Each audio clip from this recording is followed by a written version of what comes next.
当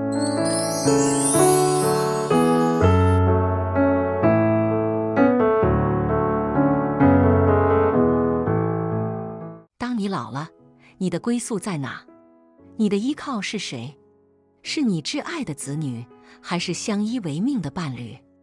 我们真的会老有所依吗？体会人间冷暖，看尽世间百态。欢迎您收听人生语录。湖南长沙71岁的李安华女士说道：退休前10年，我对自己的投资几乎为零，所有的钱和时间都给了儿女。我退休没多久，老伴便去世了，我把房子租出去，轮流在2个子女家帮忙带孙子。当时儿子和女婿嫌上班坐公交辛苦要买车，我给资助了5万元。每年我还要给孙子外孙零花钱，买玩具、打红包。如果记账的话，可以写本书了，几十万是花出去了。可我呢，几年没买过一件新衣。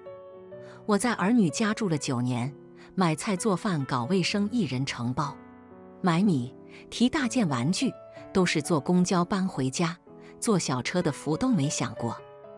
2010年，我患上了高血压等4、5种病，却依旧得不到关怀和体恤。我跟儿女说，我想回自己家住了。搬回家后，我花了好几个晚上才想通，既然出力不讨好，不如自己照顾自己。第一件事，我把房子重新做了装修，刷上墙漆，换了新家电家具，让自己住得更舒服。第二件事，学习。2012年，我去老年大学报了3个班，唱歌、画画、手工。在那，我结识了闺蜜，上课之外，我们相约一起逛街，互相帮助。第三件事，旅游。用了2年时间，我将国内走了个遍。2014年，我做了一个更疯狂的决定，花2万元去美国玩了1个月。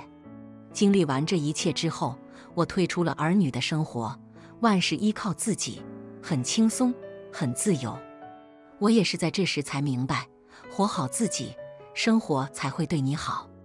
每个人都会有老的一天，时间一天天过去，人一天天衰老，渐渐的就到了晚年。老了之后，身体肯定不像从前，也没有这么活力了，身体时不时会生病。都说养儿防老，可是未必所有孩子都有良心，把养老完全寄托在孩子身上，是非常不靠谱的。当生命走向最终场，能靠得住的只有自己。曾经有一位教授受一家机构委托，让他的学生们帮忙填写一份问卷。问卷一发下来，只有2道题目：一，他很爱他，他细长的瓜子脸，弯弯的峨眉，面色白皙，美丽动人。可是有一天，他不幸遇上了车祸，痊愈后，脸上留下几道大大的丑陋疤痕。你觉得他会一如既往地爱他吗？他一定会。B， 他一定不会。C， 他可能会。2，他很爱他，他是商界的精英，儒雅沉稳，敢打敢拼。忽然有一天，他破产了，你觉得他还会像以前一样爱他吗？他一定会。B， 他一定不会。C， 他可能会。一会儿，同学们就做好了。问卷收上来，教授一统计，发现第一题有 10% 的同学选 A，10% 的同学选 B，80% 的同学选 C。第二题呢，30% 的同学选了 A，30% 的同学选 B，40% 的同学选 C。教授笑了，做这2题时，潜意识里，你们是不是把他和他当成了恋人关系？是啊，同学们答得很整齐。教授似有深意地看着大家，现在我们来假设一下，如果第一题中的他是他的父亲，第2题中的他是他的母亲，让你把这2道题重新做一遍，你还会坚持原来的选择吗？教室里忽然变得非常宁静，一张张年轻的面庞变得凝重而深沉。几分钟后，教授再一统计，2道题，同学们都100%地选了 A，教授的语调深沉而动情。这个世界上有一种爱，亘古绵长，无私无求，不因季节更替，不因名利浮沉，这就是父母的爱呀。父母爱孩子是天性，是一种本能的顺应；孩子爱父母是人性，是一种需要领悟的超脱。当守望孩子的父母被残忍地抛下之后，留在晚年的他们能依靠的只有自己。杨绛先生曾经说，我渐渐发现，一个人活着其实仅仅是一个人的事。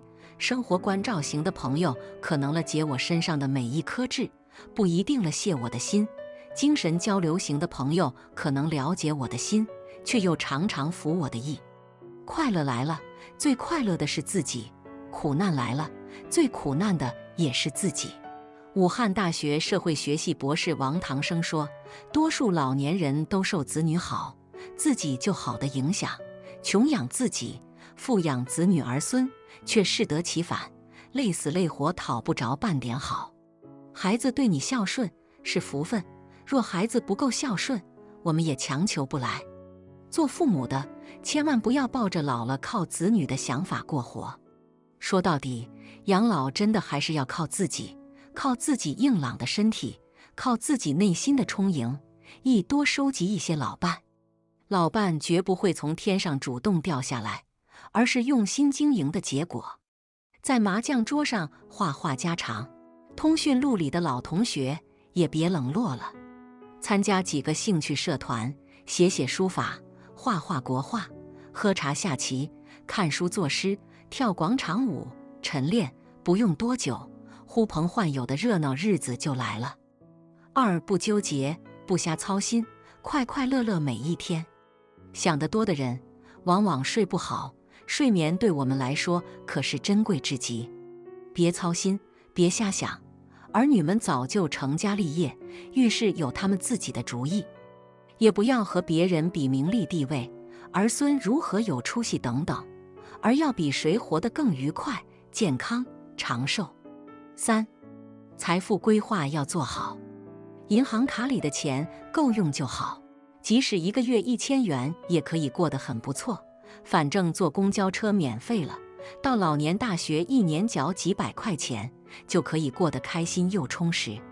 剩下的日子随时可能病倒，你要留够医药费和看护费。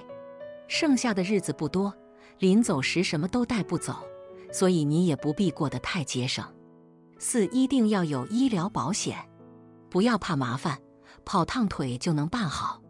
自己搞不懂流程，可以让儿女帮忙办。如果突然生病住院，医疗保险会帮很大的忙，还是未雨绸缪来得好。五，要有小病也不扛的意识。年纪大了，有点小毛病很正常，可别讳疾忌医。每年定期体检，小毛病拖大了，不仅给自己找罪受，更是给子女添麻烦。那些正从中年迈向老年的朋友，也需要未雨绸缪，早做打算。和朋友们约好，固定时间打打球、散散步，身体保持得棒棒的，将来可以在一起抱团中安度健康的时光。尽量不做失能老人，至少要让那一时刻晚一点到来。利用自己还有奋斗的能力，为自己的未来多攒一些钱。等自己的身体终于不能和老友们一起潇洒，就要不得不住进老年公寓。那时候可是有多大资本，享受多高的待遇，这些才是我们这一代人的养老宝典。靠山山会倒，靠水水会流，只有靠自己才能永不朽。人越到晚年，就越要懂得爱自己，因为你爱自己，重视自己，身边的人也会重视你。实际上，别人对你好不好，完全看你是否有能力。人都是有利益考虑的，所以说人这辈子最亲的就是自己，最能依赖的也只有自己。晚年为自己好不是自私，恰恰是活得明白。感谢您的收听，下期再会。